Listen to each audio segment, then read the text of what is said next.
coast to coast. Podcast by George. Hello, hi, how are you? Welcome on in to another podcast by George. Big day today, big show. Got our old buddy, our old pal Matthew Ho coming back on the podcast by George Live Line. I hope you saw the promo. But you know, this isn't all shits and giggles today. I mean, this thing is getting hairy. It's getting weird. The wars are continuing, and there's a big one that just blew open in Palestine, Israel. You've seen it in the news. We're going to talk about it today, and mostly we're going to talk about what this promo shows: reaping what we sow, war. Because are we sowing diplomacy and peace, road and belt initiative type stuff, Peace Corps type stuff around the world? Nah, folks, we're sowing weaponry. We're sowing the merchants of death weapons of war, and it's coming back to bite us and others big time. I hope you saw that promo. So let me go back here.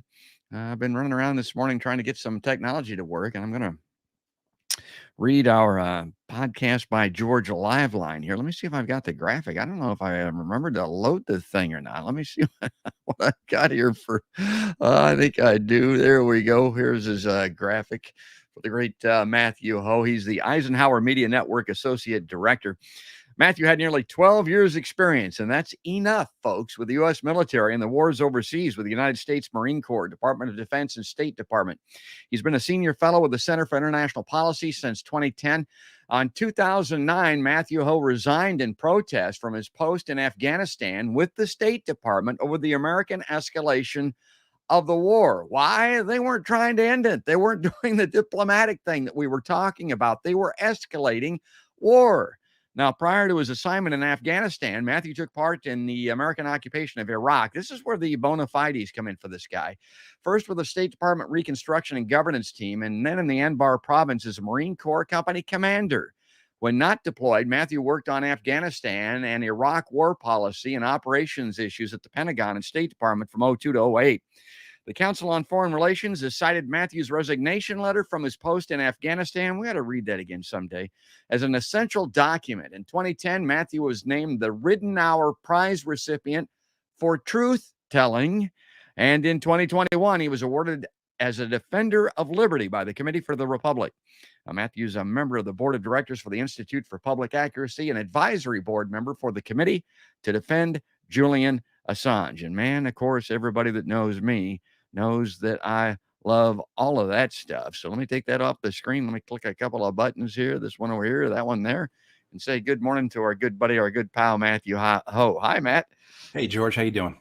Hey, man, thanks for coming on here. Like I said, it's bittersweet. I love to see you, but geez, I mean, I'm telling you, I slept last night, but this was in the back of my mind. Let me bring this up on screen. Now, this is antiwar.com. And people will look at that and say, well, that's anti-war, George. I mean, that's just one side of the story. Well, wait a minute. Folks, are you watching MSNBC? Are you watching CNN? Are you watching Fox News? Are you watching any number of other platforms? Reading the New York Times, Washington Post, your local newspaper? I don't give a damn who it is. If you are, you're patronizing pro-war.com, if there was such a thing. People don't want to admit that they're pro-war, but they are. So spend a little time, divest yourself of those platforms and go check these guys out. The great Dave DeCamp is the editor here. He says, Israel announces a complete siege of Gaza, saying that they're fighting human animals. I brought a little of this up, Matt. The Israeli defense minister Monday announced a complete siege on Gaza and said Israel forces were fighting human animals as Israeli airstrikes have been bombarding the enclave, which is home to about 1 million children. I've ordered a complete siege on the Gaza Strip. There will be no electricity, no food. Remember what I said? 1 million children. No fuel. Everything is closed, said Israeli Defense Yoav Gallant, according to the Times of Israel. We are fighting human animals, 1 million children, and we are acting accordingly. Also on Monday, Hamas warned it would start executing Israeli captives. Oh, good Lord. If that happens, It has taken into Gaza if Israel does not stop its airstrikes. According to the Middle East Eye, spokesman for the military wing of Hamas, said the prisoners were currently safe and sound, but they are being forced to act due to Israel's airstrikes on civilians. He said if the bombing didn't stop, civilian prisoners would be killed and the executions would be documented. What is that going to be like on YouTube? What? Oh my God. Since Hamas launched an unprecedented attack on southern Israel on Saturday, about 1,600 people have been killed on both sides. And this is from yesterday, I think. So that number is, this is going up, and it's going to go up exponentially if Israel starts using its full military force, because it is mighty, including 900 Israelis and 700 Palestinians. President Biden said on Monday that 11 Americans were among the dead, and he believes others may have been captured. An Israeli military spokesman said early Monday morning, so that was early yesterday, that about 100,000 troops are amassed in southern Israel waiting to execute their orders, which include making sure Hamas will not be able to govern the Gaza Strip. I'm going to turn this over to Matt, but I wanted to get his perspective on this, because I always wonder about this when I read anything that we're involved in. U.S. officials expect Israel to launch a ground incursion into Gaza soon, and the Biden administration is providing full support, including new military aid and the deployment of an aircraft carrier strike group to the region as a show of force. Okay, Matt, here's where I wanted to bring you in, and there's more of this stuff, and I'll read some more as we go along, but Israel can whoop anybody's ass on the planet. They've got the nuclear bomb because we gave it to them. Mm-hmm. They're fighting these Palestinians that have rudimentary weapons and have been using rocks for the past couple of decades. But anyway, and we're sending more military aid over there. Like, I don't know. I think sometimes Israel could whoop us if they wanted to. We've given them enough stuff. And then why in the hell, what's this aircraft carrier thing? We always, do you think anybody, does Hamas and they give a shit about an aircraft carrier moving around out there? What's your take on all of that? Well, the aircraft carrier is meant to send a signal to Iran, possibly Hezbollah, certainly to Syria as well. The idea that the United States will enter into a conflict if other nations or other entities enter into a conflict with Israel as well. It's meant, a lot of it's got to do with the response the White House knew it would receive from Capitol Hill. And certainly you're hearing from members of Congress calling for U.S. military action, not against Hamas, but against Iran, because in their minds, everything always points to Iran, just as everything always points to Russia, everything always points to China, right? I mean, so the agency of Hamas is taken away, the realities of this conflict is taken away, and you see that among American commentators all the time, where they're trying to find a reason why did Hamas attack Iran? Well, it has to do with the Saudi-U.S. deal that made the Saudi-U.S. defense deal that may come through, the Saudi-Israeli normalization of relations that they're talking about. Has to be about that. It can't be about the suffering of the people in Gaza, the Palestinian people. It can't be about the occupation. It can't be about 70 plus years of war, humiliation, misery inflicted upon the Palestinian people. It has to do with us or something in relation to us. So, I mean, you see that over and over again. And so I think putting that carrier there was a response, get ahead of the Lindsey Grahams and the Tom Cottons and the ghost of John McCain. Right. I mean, so, but certainly the ability for Israel to do what it does with impunity comes from the United States. Israel has suffered no repercussions, no consequences for its apartheid state, for its decades of international of violations of international law, for war crimes. I mean, basically, this occupation has been occurring for longer than I've been alive. This goes back to 1967. And this is a clear violation of international law, and there has never been any consequences for it. And so I think what you're seeing here with the Hamas response, and undoubtedly there are other reasons for it, and Hamas had some calculations that I don't understand, but I guess they certainly do. They went forward with this, but mainly it has to come back to this idea that they could no longer countenance the suffering. They could no longer countenance the humiliation. They could no longer take the occupation and the oppression. And so they fought back in this manner. Long term, where does this lead to? What does Hamas get from it? I saw today, this morning, the casualty numbers that you just cited, George, as of an hour ago, more than 800 Palestinians have been killed in Gaza, not more than 900 Israelis killed, 140 children in Gaza killed, 7 journalists killed so far. Yes. And then the Israeli army is reporting they've recovered the bodies of 1,500 Hamas fighters inside Israel, so outside of Gaza. So add that 1,500 to the 800 plus Palestinians, and that's the death toll on the Palestinian side. Undoubtedly, by the time we're done talking, that number will have been higher. The Israelis are conducting a massive air campaign against the Palestinians right now in Gaza. Everybody who knows this says this is the largest air campaign they've ever conducted against Gaza, which is saying a lot because since 2000, this is the 5th air campaign they've conducted. But in the last couple of days, they've dropped well more than 1,000 tons of bombs already. And if you see the photos, see the videos coming out of Gaza, it looks like parts of Ukraine. It looks like World War II. It looks like Mosul or Fallujah in Iraq or Raqqa in Syria. That level of devastation. And so where this leads, though, what is the outcome? I fail to see the strategic benefit to Hamas. Well, maybe to Hamas in terms of their own PR, their own myth making, their culture of the martyr. I think that's what they're hoping to get out of it, is have 1,500 young men martyr themselves. Lasted a day, 2 days. Now who do they have to defend Gaza itself when Israel comes into the city? And maybe that's their hope. Maybe that's the idea here, is to lure Israel into a very ugly urban battle. But certainly we're only in the beginnings of this. But at the same time, too, it's also been going on for 70 years. Many of the villages that the Hamas fighters took for a day or so over the weekend in southern Israel were villages that their grandparents lived in.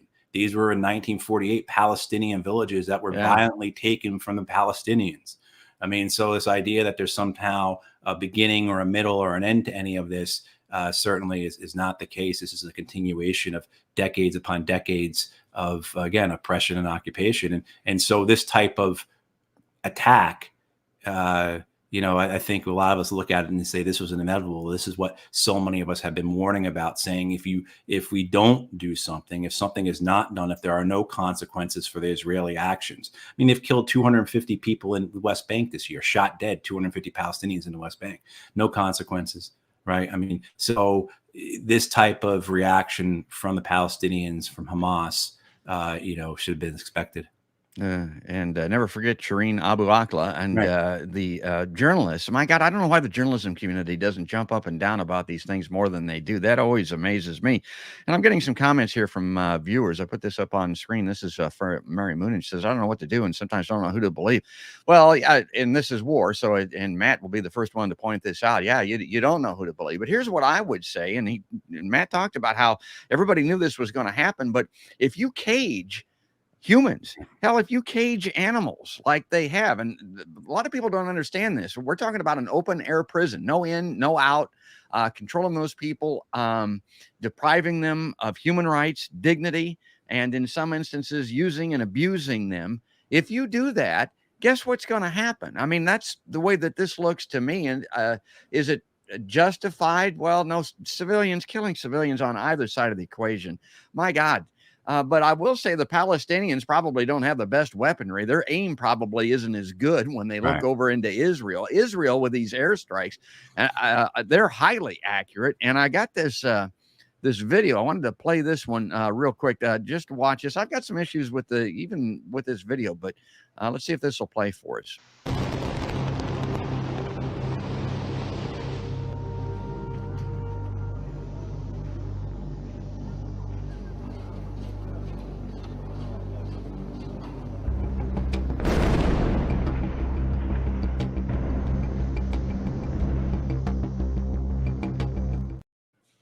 Goes on, but that explosion, that tower that you saw coming down, my understanding is that's a big living quarters, basically, and a lot of journalists in there. And I think that's probably where a lot of those deaths came from. And then you saw that baby being passed around. This is where my issue comes in. Matt's heard me talk about this before on the show, but from the journalism community, maybe they're prevented from doing this, but maybe they're still operating in some colloquial sense of good taste or something like that. They don't show the bodies. They show the live baby. They show the destruction of the property to give you an idea of the power of the weaponry that's being used here. But we never get insight really when we're looking at this stuff to the horrors of war, which Chris Hedges documented in that excellent book that I've talked about.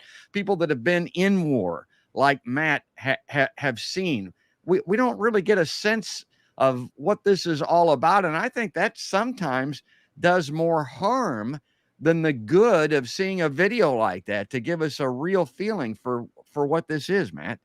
Absolutely. I mean, the sanitization of it, right? Yes. The censoring it so that we don't want to upset people or offend people or get people, thinking too hard about this. I'll give a plug you gave a plug before for antiwar.com, which I read every day. Those guys are absolutely terrific. Dave DeCamp and Kyle Anzalone and Connor Freeman. If you're looking for an objective source of news on war around the world, that is the best source you can go to. But also too, I'll recommend for people to watch Al Jazeera English. You can watch it on YouTube, and their coverage is just absolutely phenomenal, far and beyond anything that the U.S. produces. The degree of professionalism that they embody in their journalism, and they certainly, because of their ties to the Arab community, certainly have correspondents in places where American journalists would never ever go, and so their correspondents are reporting from Gaza as well as all throughout the West Bank, East Jerusalem, Israel, and dying to show us the truth. That's and they show it. right? And yeah. I mean, Al Jazeera English, of course, it's run by the Qatari government. So anything that has to do with Qatar, you got to take with a grain of salt. Like their coverage on Syria, because Qatar was so involved in that war, was really bad. But their coverage generally is usually excellent. And one of their reporters last year, covering the Ukraine war, a guy named Charles Stratford, who just did phenomenal work reporting on the Ukraine war from the Ukrainian side, from the Ukrainian perspective, but just amazing work as a journalist. He made a decision that he was going to start showing bodies. He made an editorial decision. I guess he was allowed to do that, but he was because he said every day going past it and seeing it, and then people not seeing that this is the reality. And that's what you have. And the reality is in Gaza, dozens of families have been wiped out already. That's my understanding, and the reporting is that dozens of families have been wiped out. You see these buildings collapsing. The Israelis claim they give warning. They have in times, and that's been documented. They have given warning, but not always. And also too, the Hamas weaponry, the unguided rockets, it's not precision. It's not most, as you were saying, the most modern technology. And meanwhile, the Israelis do have that. So when you see that, one hospital had 5 of their ambulances destroyed, many of their ambulance crews killed in Gaza by the Israelis. And it wasn't just because they were sitting in a parking lot and just a bomb hit them. They were hit on the road. The Israelis decide to do that. This wasn't an errant rocket or a bomb that was not guided, or something happened. You see this happen in the Ukraine war a lot of times, and both a drone gets shot down or loses control of its sensors, and it goes off course and it crashes into a high-rise residential building. You see that happen all the time. That's not what's happening here. The Israelis are choosing to hit residential buildings. They're choosing to hit hospitals. They're choosing to hit first responders. And this is how they've been. This is the way they conduct warfare. This goes back decades with the Israelis, a concept called the Iron Wall, that goes back to the founders of Israelis in the late 40s and 50s, that they were going to be so aggressive, so brutal, that anybody they had as an adversary would understand that. And so this punishment of the Gazans that we're seeing is, of course, what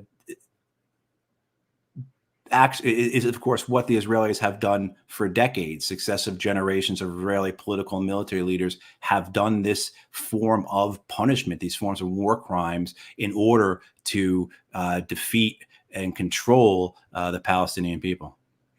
Yeah, and those numbers I talked about, 2 million now, and 1 million children, and they're caged. So that's the other thing. You look at this and you think, well, the Israelis aren't moving immediately.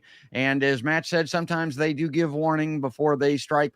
They're they're shooting ducks in a barrel. Yeah. They can't get out of the barrel, folks. I mean, there's no place to run. There's no place to hide. I've got some other comments coming in here that I want to get to, but I also want to see here. I want to bring this back up on screen here so that I can read this. An Israeli military spokesman said early Monday morning that about 100,000 troops are amassed in southern Israel waiting to execute their orders.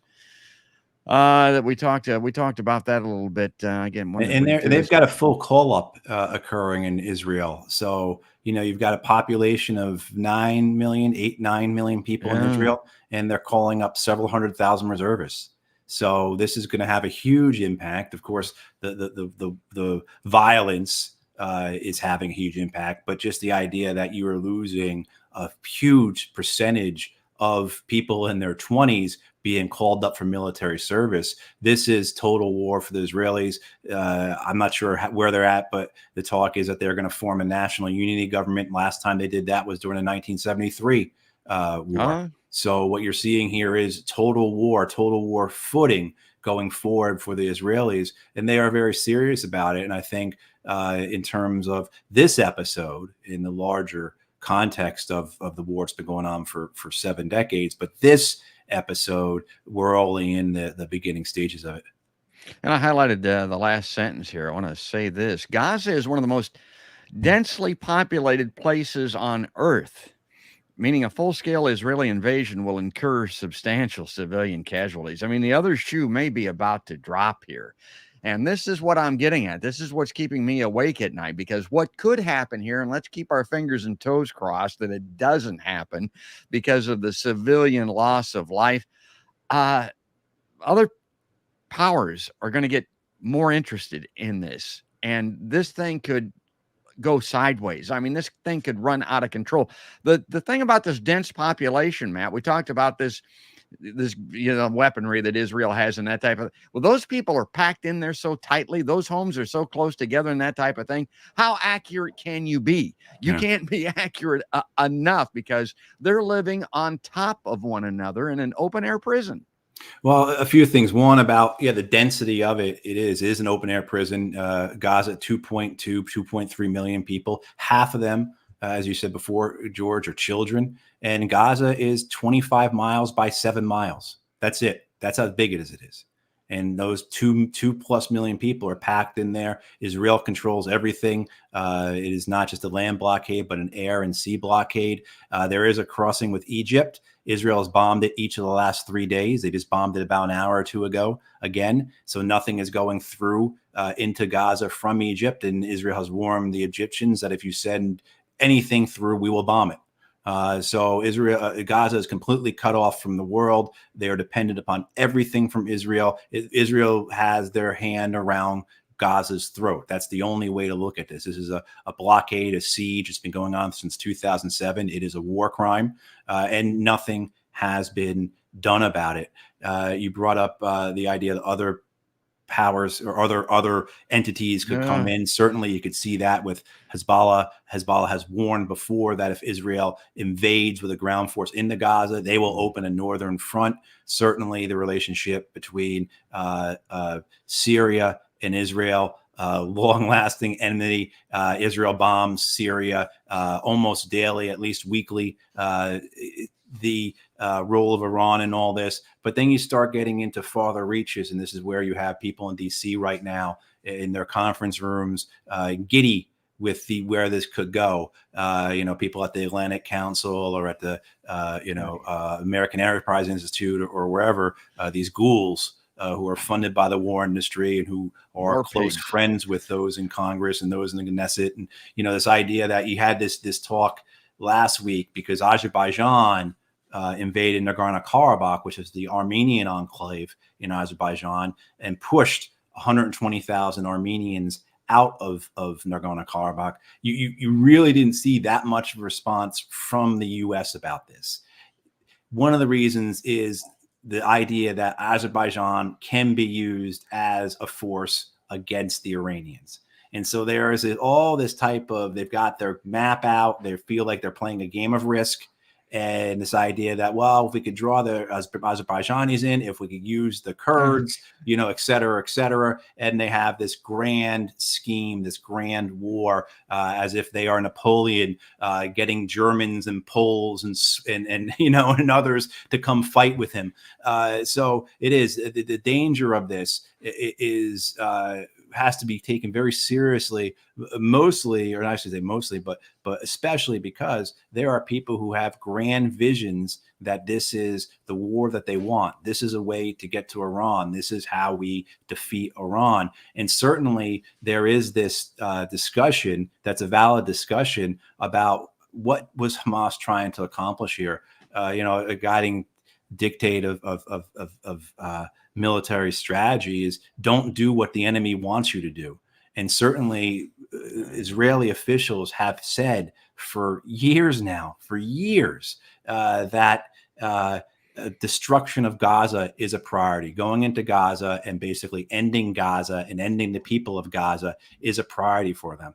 Is that the entirety of the Israeli government? No. But does it make up a substantial minority, including cabinet members? Absolutely. And so you're playing into the hands of those Israelis in terms of giving them the reason to turn, as one Israeli lawmaker said the other day, turn Gaza into a parking lot.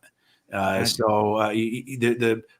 where this goes, we'll have to wait and see. But the only thing we can know is that the suffering is going to continue to be immense, and just the possibility for escalation is really there, where this could turn into a regional conflict, and you could see some type of war involving Iran, and then of course the United States. Certainly, as we spoke before, Lindsey Graham, Tom Cotton, those types are urging this right now. Oh, they're nuts. They're crazy. Yeah. I mean, and you've talked about that before, these sociopaths, these psychopaths that are, ingrained in our government. You look at this and you say, well, the Atlantic Council, are those people crazy? Yeah. They're crazy. Are the people in Palestine, some of them crazy? Yeah. Israel, these people are insane. Well, here's the thing that keeps me awake at night. We introduced nuclear weaponry in there. Israel has those nuclear weapons that we gave them. Are there people in charge of the Israeli government that are crazy? Yeah. What's the danger of that? Well, can you say Jim Jones? I mean, look at what Hale-Bopp. Remember those guys? Those people were crazy. They were completely willing to die and take everything down with them for their crazy religious notions. Now that exists over there.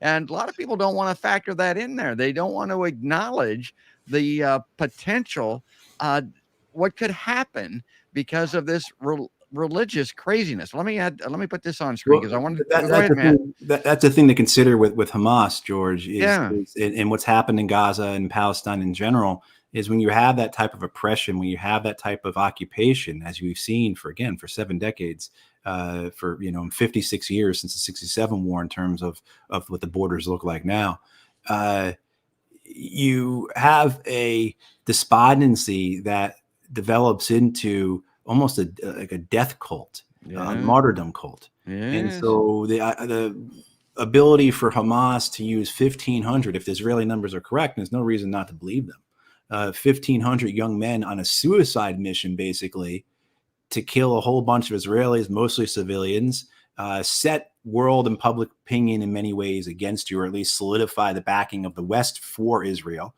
right? So a strategic failure there. But the martyrdom, if you will, of those 1,500 young men, what did it accomplish? And and you see the same thing too, I guess, in Ukraine, right? With this the vaunted 2023 Ukrainian offensive, which did nothing but just pour young men to their deaths against Russian defensive lines. I mean, it did absolutely nothing.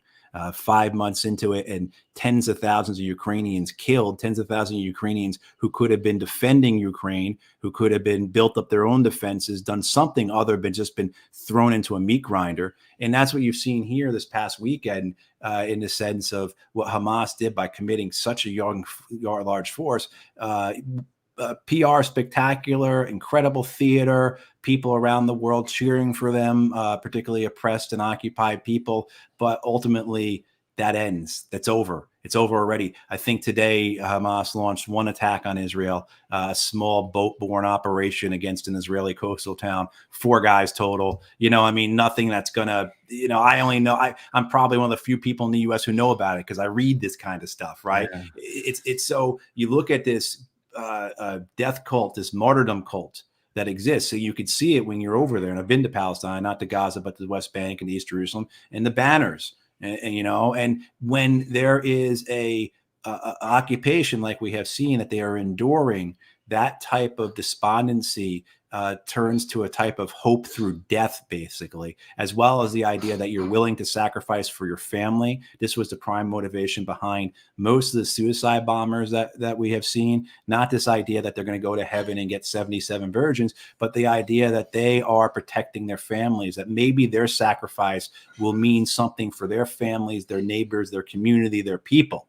Right. This is how I will advance our cause. This is how I will protect my people. This is how I will help end the occupation by killing myself. And, so you see that type of thinking that is pervasive in these communities, these cultures, these nations that are occupied, particularly that have been occupied for decades, and that see no other way forward. That's the whole thing about this is what was, I've just criticized Hamas, but to defend them to a degree, what other options did they have?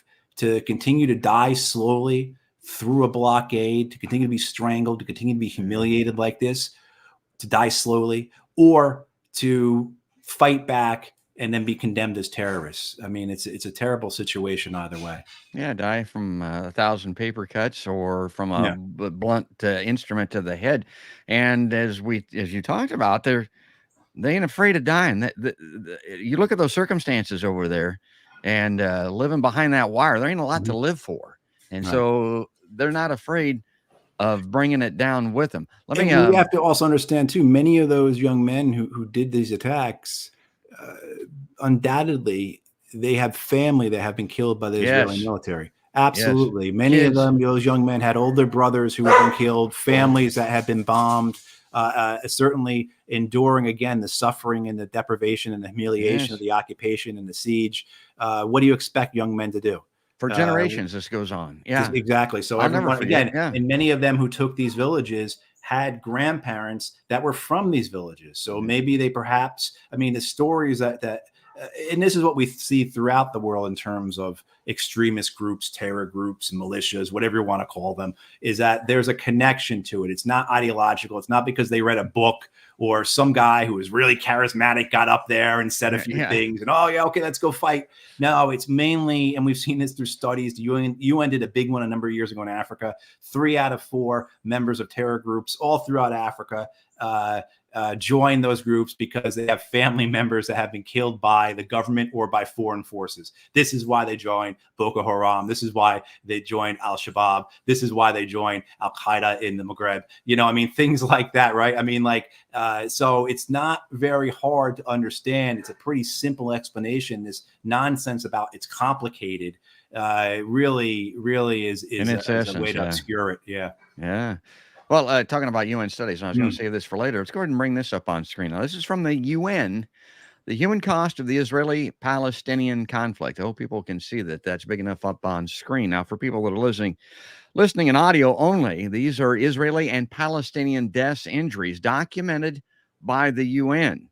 And we're going back in years here, back to 2018, it's through 2008. 2008 to 2020, and look at the Israeli side on the right, and then look at the Palestinian side on the left. Obviously, the Palestinians have suffered much more on the casualty count. I'm also surprised when I look at this, Matt, the number of injuries as opposed to deaths. What do you see when you look at this chart? Well, that's a deliberate Israeli policy. What the Israelis have done for the better part of a decade, longer than that, really, I guess going back to 2008, is that they shoot to wound. They have specialized marksmen within their infantry, within their border police, who are armed oftentimes with a different type of rifle, with a different kind of bullet. Basically, the idea being is that they shoot and they're trained, and they shoot the Palestinians in the leg in a particular spot. This past year, I've seen reports that they've been shooting them more often in the ankle. Other times it was in the shin, below the kneecap, in a way that makes it very difficult for the Palestinians to heal. And so that they are basically crippled for life.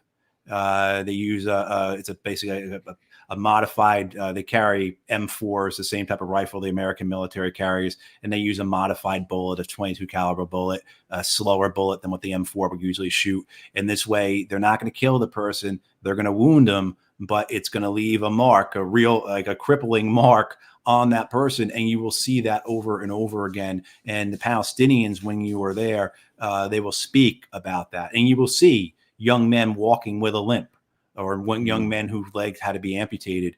The 2018 number that you see there, where there are more than 30,000 casualties, that coincides with the Great March of Return. So in 2008, that was the 2018, that was the 70th anniversary of what the Palestinians call the Nakba, which is when the Israelis expelled more than 750,000 Palestinians from their home.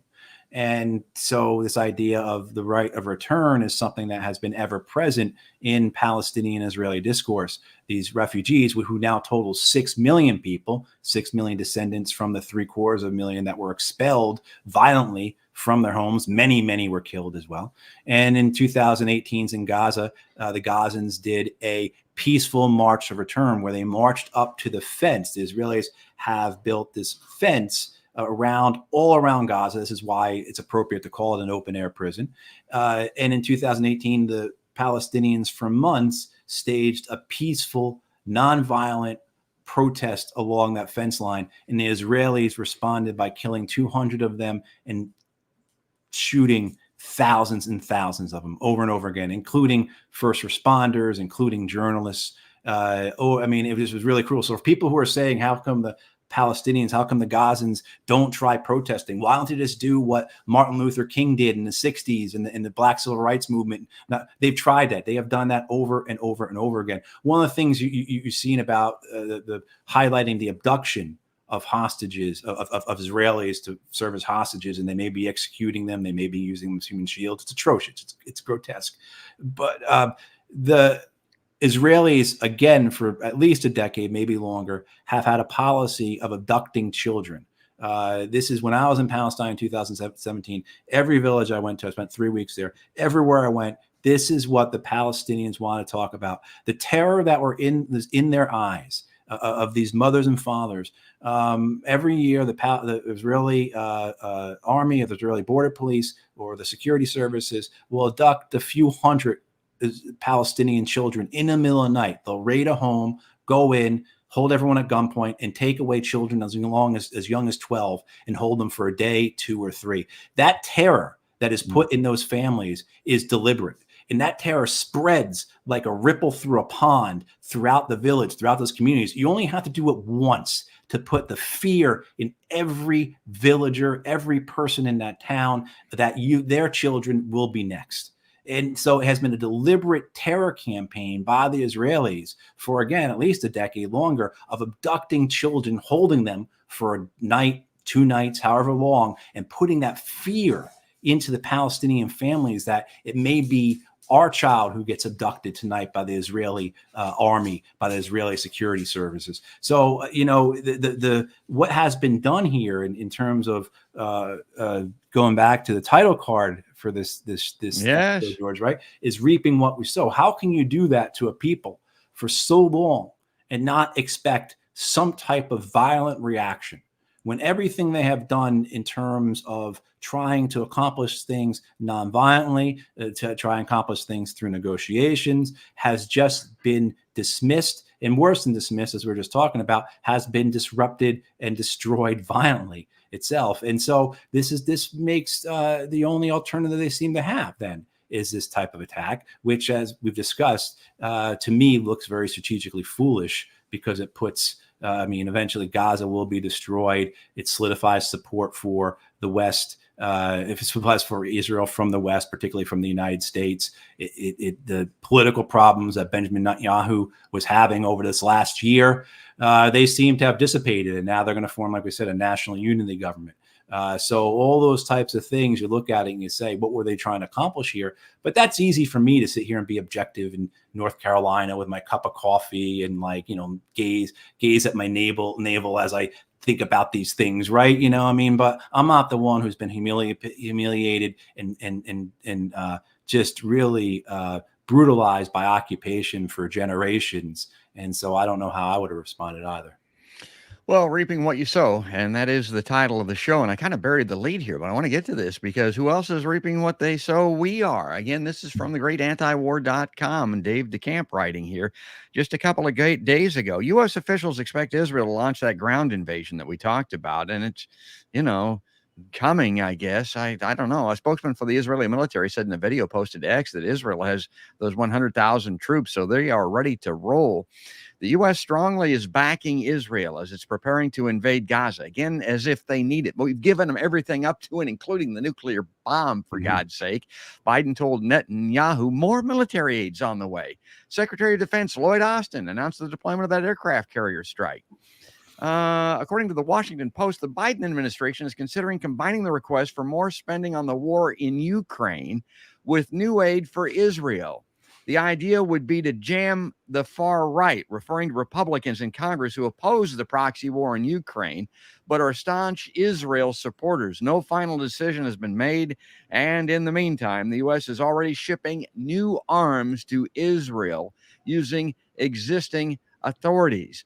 Now, here's where the rubber meets the road. Israel receives $3.8 billion in military aid each year from the United States, including $500 million to fund its air defense development and $3.3 billion for foreign military financing. The hell's that? Which gives foreign governments money to buy U.S. arms. Neither type of aid allows direct weapon shipments from U.S. military stockpiles, but according to Politico, the U.S. has $100 million available for the Presidential Drawdown Authority, which does. Well, the Pentagon is working to determine what arms in the U.S. stockpile could be made available and is also pressing the arms industry to expedite deliveries of weapons Israel has already purchased. The effort comes as the U.S. is expecting that ground invasion of Gaza. Israel could start to compete with Ukraine for the types of weapons it needs from the U.S. Right now, it's focusing on pounding Gaza with those airstrikes Matt talked about, which requires munitions Ukraine doesn't use. But a ground assault would require 155 millimeter artillery rounds, which are in short supply since the U.S. has poured millions of shells into Ukraine. I highlighted that, Matt, because believe it or not, this is, and I remember when this happened to Obama, too, running out of bombs. We literally are running out of bombs, out of shells. And we're the most prolific manufacturer and distributor of weaponry the world has ever seen, and we're running out. Yeah, it shows what a racket the military-industrial complex really is. Their purposes are not to actually arm and sustain a military empire. Their purposes are to grift off of a military empire. You've seen this all throughout these last 18 months, 19 months with the war in Ukraine, where U.S. arms manufacturers can't keep up with the needs of the Ukrainian army. So how would you have ever expected them to kept up with the needs of the American military? I mean, we've had these doctrines for the United States for decades of being able to fight two wars at one time and everything, and we can't even sustain a proxy war. Dave DeCamp's point about the 155 millimeter artillery shells is good to note because I think it was earlier this year, if I remember correctly, the United States sent a large shipment of its 155 millimeter artillery shells that it keeps in Israel to Ukraine. So those would have been artillery shells that we would have transferred most likely to the Israeli military. I think the Israelis are going to be fine, particularly if Hezbollah doesn't launch an attack from the north and they don't overextend themselves by doing something foolish themselves, and it is concentrating on Gaza. One of the things that's interesting when you look at this and you say, how did this happen? How did the Israelis not see this coming? They should have expected it, right? I mean, but the idea that you could have this controlled open air prison with 2 million people living in it and not see the preparation for this, not see the training for this. Anyone who looks at what occurs this past weekend, this is a well-prepared, well done assault by Hamas that would have required months of preparation, months of training, months of rehearsals, how the Israelis didn't see it coming. And then where were the defenses? Well, at least a brigade, maybe more, of Israeli soldiers have been moved from Gaza up to the West Bank to protect Israeli settlers, because people have been following what's happening in the West Bank under this right-wing government in Tel Aviv. A lot of support has been thrown to the settlers, including expansion of settlements, but also defending them, protecting them. The settlers have launched pogroms against Palestinians in the West Bank for going on a couple of years now. This all plays into why did Hamas launch this attack. But the idea, though, is that the Israelis did pull their forces away because they were prioritizing the settlers who were brutalizing the Palestinian people in the West Bank. But, you also have to look at this, too. One of the things I would caution people about when you hear these reports that, well, the Israelis are bombing, they bomb schools and they hit hospitals and et cetera, et cetera. And then their defense is always, well, that's where Hamas is keeping their rockets. That's where they've got their supply depots. That's where their headquarters are, underneath the hospital, underneath the mosque, underneath the school, in the apartment complex. And that might be true, but it's also a lot of nonsense. The Israelis have no idea a lot of times what they're bombing. And in the case that you could see this, where they have launched how many airstrikes, the largest airstrikes in 20 years or ever against Gaza. And just before we went on the air, the Hamas launched a massive rocket attack on the city of Ashkelon, which is a southern Israeli city. So if that's the case, if the Israelis know where all these secret bunkers are, and how are they not able to hit the rocket launchers that are out in the middle? Well, because they really don't know. And that's why, if anyone ever asks you, like, what's the biggest oxymoron in the world? It's military intelligence. Right? I mean, it's nonsense. It's not James Bond stuff. These are half-wits and nimwits, guys you went to high school with, who came into military intelligence. And just because of the whole aura of military intelligence, they believe their own nonsense. And that's what you're seeing here. I mean, so when you hear this thing about, well, Israel hit this, and, well, yeah, of course they hit that. And they knew it was a hospital. And then they were going to use the excuse that Hamas had, forces there or command there or supplies there. Maybe it was true, maybe it wasn't. But the thing is, Israelis really don't care. The whole thing, again, as we talked before, is punishment. They are seeking to punish the Gazans to a point that they would never, ever think about doing what they just did again, which is folly. Because anyone who knows this knows that a people are always going to stand back up again. And now you've just, by this type of retribution, you have given the reason for future generations of Gazans to fight back. So it's this endless cycle, right? Violence begets violence. It's as old as the Bible. Yeah, I love that point that you made. Don't overestimate the intelligence and the ability of the military. That stuff's all Hollywood. We've been indoctrinated to believe that crap. It just ain't so. And the intelligence agencies are going back, and the other side of the law enforcement, like the mafia and all that, the Godfather. No, they're a bunch of thugs. They're a bunch of dummies. I mean, they wouldn't be involved in that endeavor if they weren't. I use that kind of the fundamental for my take on the Kennedy assassination. I don't think there was any great sophisticated plot with technology involving the intelligence agencies back in 1963. They simply weren't capable of it. Now, I had this I wanted to bring up on screen during the show. Matt didn't know I was going to bring this up. It's kind of an oxymoron, kind of, by the Washington Post. You got to remember now, the Washington Post, these are the people that published the Afghan papers. They should know better. They should be able to see through this. They should do a better job of informing us. Now, this is just, one of their lead stories. The Biden administration scrambles to deter a wider Mideast conflict. Oh, great. Well, okay, send in the envoy. I'll bet you the diplomats have gone running. I bet we're sending over Anthony Blinken and all of these people. We're going to get some sit downs. We're going to get this thing resolved. No. And as Israel prepares a ground offensive in Gaza, the White House sends military aid and moves to prevent regional destabilization.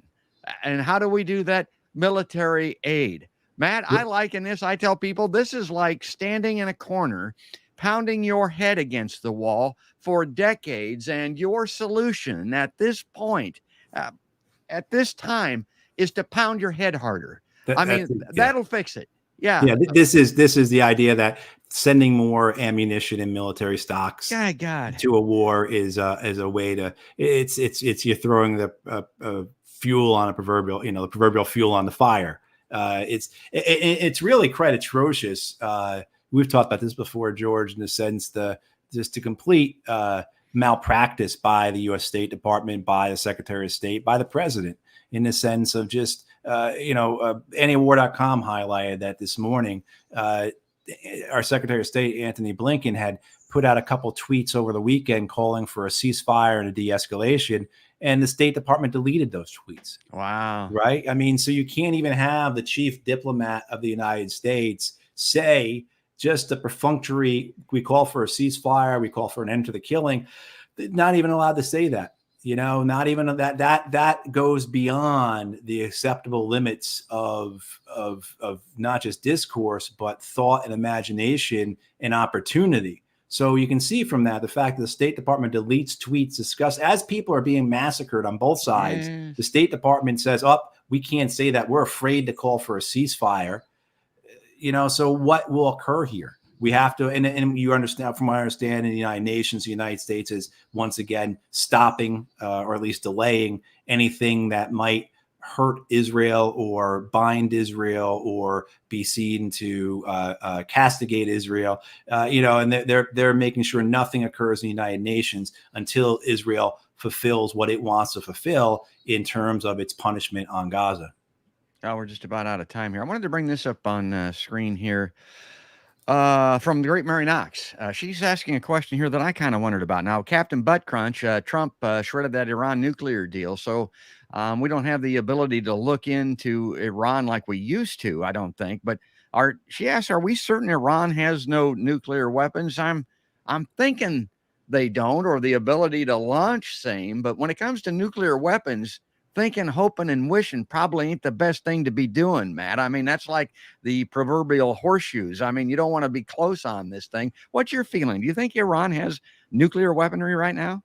According to the U.S. government, they don't. According to national intelligence estimates, as well as the U.S. Nuclear Posture Review, the Israelis do not have a nuclear weapons program. They have no nuclear weapon. Their uranium enrichment, which has been increased from the very low percentage up until about 80% now or whatever. I'm never very good at remembering my uranium enrichment numbers, but it's still below what they need to build a bomb. And I mean, you certainly the people in the U.S., people in Israel have been screaming about Israel getting a bomb for decades now, for Iran for getting a bomb for decades now. The Israelis have between 100 and 600 nuclear weapons. Yeah. It's an open secret. They are in violation of the Nuclear Proliferation Treaty. They are in violation of all that assistance, the $4 billion a year we give to the Israeli military, our interaction, our relationship with the Israeli military. That's all a violation of American law because Israel has these nuclear weapons and they are not part of the NPT, the Nuclear Non-Proliferation Treaty. So the best thing you can do to prevent Iran from developing a bomb is to create conditions where they don't feel the need to have a bomb. And certainly if you threaten them, if you enter into treaties and agreements with them and then pull out of them, rip them up, and then, strengthen your sanctions on them, you are going to see them pursue other avenues. One of those things that we look at in the last couple of years has been the relationship of Iran and Moscow and Russia, this relationship between Moscow and Tehran, which many people would have said was impossible. This would never happen. Their relationship has always been antagonistic. You're never going to see any type of relationship between, and sure enough, seen it. Why? Because the United States policies have made it so that Iran and Russia have realized that they are better off having some type of pseudo or quasi alliance, not a real alliance, but some type of relationship, than not, because of what they're facing from the U.S. and from the West. And so certainly one of those other avenues would be is if Iran feels that the only way to maintain its sovereignty, to make sure it is never attacked, is to have a nuclear weapon of its own. then guess what? That's what they are going to pursue. And everything we have done in the U.S. For the last two presidential administrations, Trump and Biden, because Biden has kept up the same policies of as Trump on Iran, more or less, has been to ensure that you've strengthened the Iranian argument for a nuclear bomb.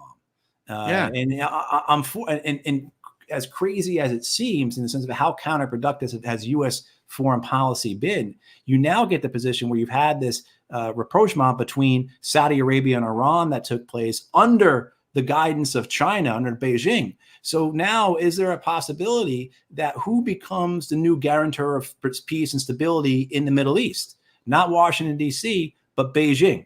And that would all be a direct result, a direct consequence of American policies over decades that have made it possible for the Chinese to enter in such a fashion, and for both, say, Iran and Saudi Arabia, as well as the other Gulf nations, to say, look, it's a better deal with China, a safer deal with China than it is with the U.S. And so we're now going to, and this is how empires fall apart.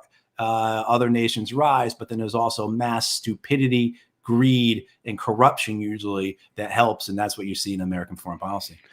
Yeah, every time we get Matt Ho on, I think if we get close to the top of the hour here, I think, my God, we could go on for 2 or 3 hours. The best example in modern history that I know of regarding this situation, if you don't have a relationship, if you don't have diplomacy, if you don't have a treaty, then, as Matt says, the country tries to protect themselves more or less with nuclear weaponry. The best example of it, go find Muammar Gaddafi. You can't. Right.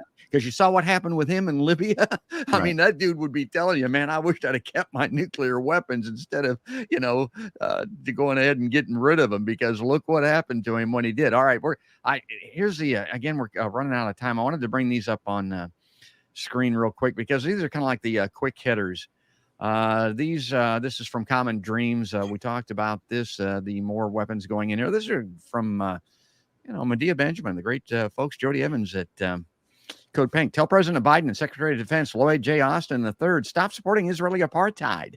No troops to the Mediterranean. No further munitions to defend Israel's indefensible occupation of Palestine. Again, that's from Code Pink. Here's Medea on Twitter saying, the callousness of Barack Obama toward the suffering of Palestinians is mind-boggling. We stand squarely alongside our ally Israel as it dismantles Hamas. And here's the tweet from Barack Obama. I don't know, Matt. What do you think about this? Again, this is getting a little more political than I wanted to get today, but this guy seems to come out of the weeds, Barack Obama, and jump onto the stage and say these things at the worst, most inappropriate times on circumstances that are, directly opposed to the left. I mean, to folks like you and I did. How do you take that? Well, I think you go back to the 2020 campaign, the primary, when he was able to call all those Democratic candidates in the presidential campaign and get them to drop out, support Joe Biden, basically crushed Bernie's chances. That shows the prime role that Barack Obama plays in the Democratic Party. There's been some kind of theories that he has a much stronger hand in the Biden White House than anyone has discussed. I don't know if that's true or not, but I don't know. Certainly Barack Obama as the leader of the Democratic Party is there. And that kind of message shows to the progressives in the party what's allowable. And actually, before we came on, I went and I looked at the websites for various members of the squad, and their press statements, if there was one, and it's notable that people like Rashida Tlaib haven't tweeted anything about what's happening, and she herself is Palestinian. Other statements by, say, Ilhan Omar and Alexandria Ocasio-Cortez have been milquetoast, have been they're neutral, if you will, calling on an end to violence, a ceasefire, that kind of thing. Cori Bush was the only member of the squad that I saw who referenced Israeli apartheid, who referenced everything that occurred before October 7th. I mean, this is a very effective and deliberate use of semantics, right, by by the ruling powers, by the establishment, by media, by whoever, by politicians, to create an arbitrary start and end date for something, right? So our discussion on Ukraine, on the war in Ukraine, February 24, 2022, right, when Russia invaded, that's the start date of history. The U.S. role in the world begins on 9/11. Don't talk about the fact that we were bombing Iraq for 10 years under the Clinton administration and Bush administrations, right, up until that point. Right. I mean, don't talk about any of that stuff. It all begins on 9/11. And so I think this is the case here by what you see from media and from politicians, is that October 7th is when history begins. And so Cori Bush, to her credit, was the only one that I saw who referenced the history that occurred that made October 7th inevitable, that made this type of bloodshed, this violence, these atrocities possible. And while the rest of the squad members were functionally silent, because what they were saying was very weak, was very neutral, was very and why are they too dumb, or are they in on it? No, they're in on it. And what are they in on? Here's the point that I make. It's this Trump thing. It's this specter of Donald Trump. They're more politically motivated than anything else, and they're looking at this and thinking, my God, we got to toe the line here with the center right of the Democratic Party, or Trump is coming back. But I tell people, Matt, that if Trump were to fall off the edge of the flat earth that he believes in tomorrow and disappear, nothing, to quote our current president, Joe Biden, would fundamentally change. Right. These things are going to continue. And by not taking action, mostly not speaking out, but hell, there's plenty of people speaking out, but by not taking action that you need to take, you're making it more likely that that's going to happen. You're actually doing Donald Trump and the negatives, the dark side's bidding by thinking like that. And they do think like that. That's what this stuff is all about. My God, Trump is coming back. Okay. Right. Oh, hey, this is from Claire Daly. I can't run through all of these things, but I just love Claire Daly. She's not we need some politicians like this in the country. She's talking about the European Union, the parliament president, this Ursula woman, whoever came out and said, we stand by Israel. She said, who the hell are you? You're not elected. You don't speak for me. You don't speak for the organization. We're not standing behind anything. I've had Claire Daly on my show.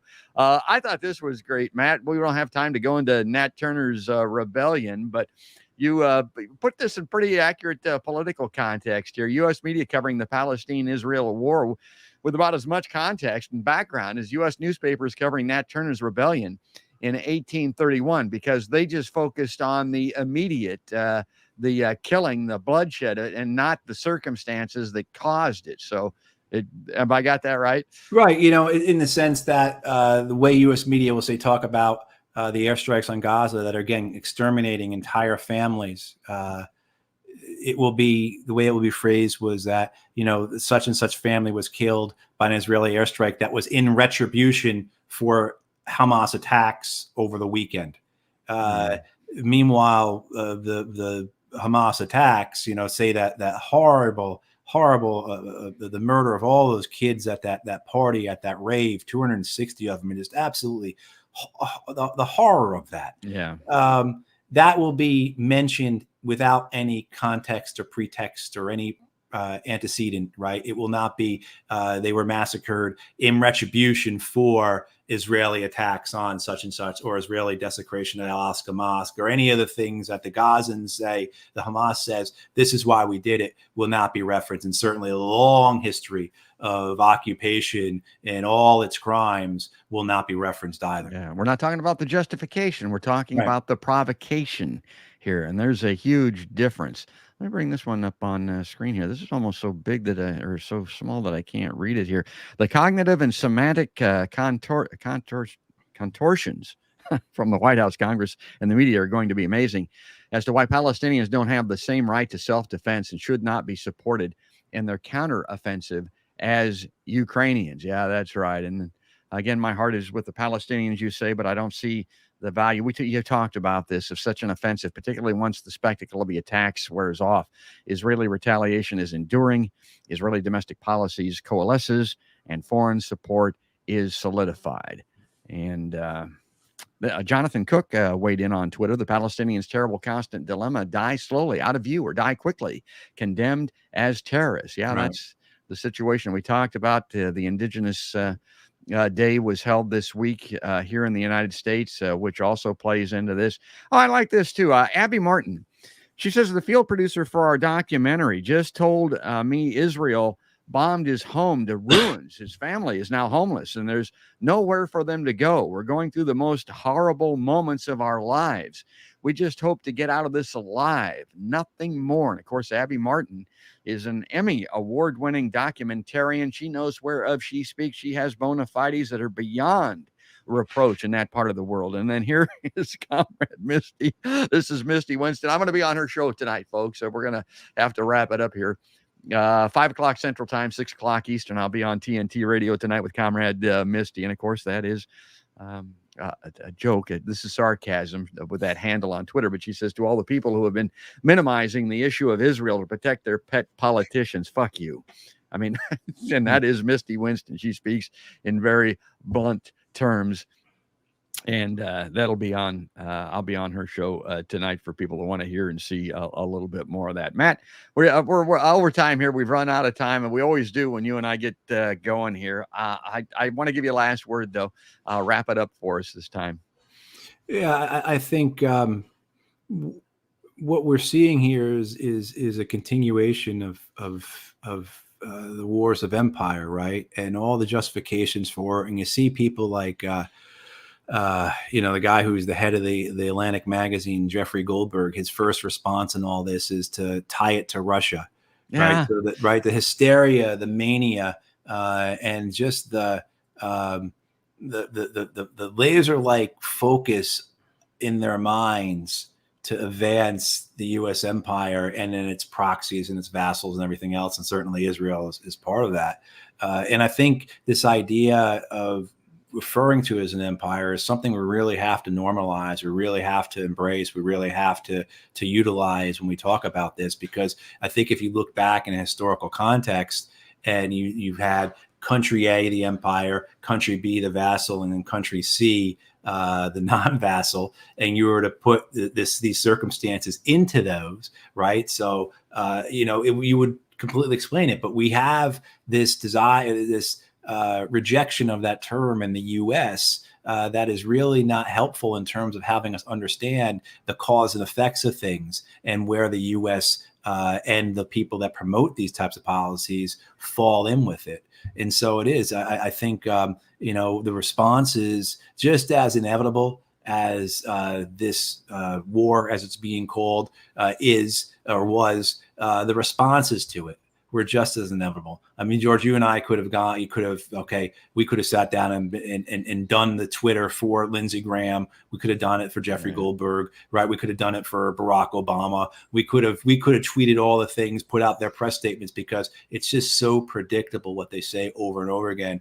And that type of support for these things enables it and sustains it. And so, unfortunately, unless something happens that is unforeseen or unknowable, I fear that 5 years from now, 10 years from now, 20 years from now, we'll be discussing the same level of violence, right? So that's what you see like a trend of violence that has spikes. And, I'm afraid that's what we're going to see for the rest of our lives with this, unless something really changes.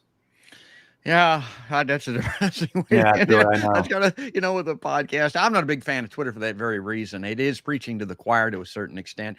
And the very format of it makes it so. 280 characters. I tell people it's a 280 character sissy slap fight. It's hit and run. Yeah. I mean, you get this primal scream from either side on Twitter, but you don't get the context. You don't get the, well, what the hell did you expect to happen, to quote Matthew? And the Israelis too, you have Israeli serious people in the Israeli government, Israeli military, and Israeli society calling for genocide, calling for the destruction of the Palestinians, and meaning it. And again, cabinet members who are saying such things, not just some editorial in some crazy newspaper or some guy on YouTube or whatever, and the reaction by the U.S. Has been to go along with it, to just basically ignore those types of words and send them more weapons and provide unwavering support. The destruction of a people is what we've been witnessing in slow motion. And now you have to wonder, is that going to be sped up, this destruction, this genocide of the Palestinians? I hope not. I got to keep an eye on the news, folks. This is a big one. It's a lot bigger than a lot of people think. This has worldwide implications. A lot of these things do, but my God, this could get real bad real quick as we speak. So, Matt, I got to tell you, man, we'll get back with you very shortly here. I appreciate you coming on the podcast by George Liveline. I tell everybody, and I've had these URLs up on screen here. And now here again is the Eisenhower Media Network for people that want to go there. Here's the Twitter handle, Matthew Piho on Twitter, but you'll be able to find him there. And for people that want to communicate and follow your stuff, those are the ways that you can do it. This stuff's all great. Matt, thanks again for coming on the podcast by George Liveline. Yeah, absolutely. Thanks, George. And thanks, everyone, for watching and listening. Yeah, we'll be back with you very shortly because he is, my God, he's one of the perennial favorites here on Podcast by George. And if you like seeing him here, if you like the show, you don't have to like me, but if you like Matt Ho, you want to see him on here again, go to podcastbygeorge.com and sign up free. You can subscribe on Twitter, on iTunes. If you like just the audio only, Spotify, you can get the audio only versions of this. Or if you like these long form video broadcasts and you like being able to pose questions and ask comments like our viewers did today, sign up on YouTube and on Facebook, and you'll be a part of the show. But folks, that is going to do it. That's going to wrap it up. That's all there is, and there ain't no more. That's another podcast by George.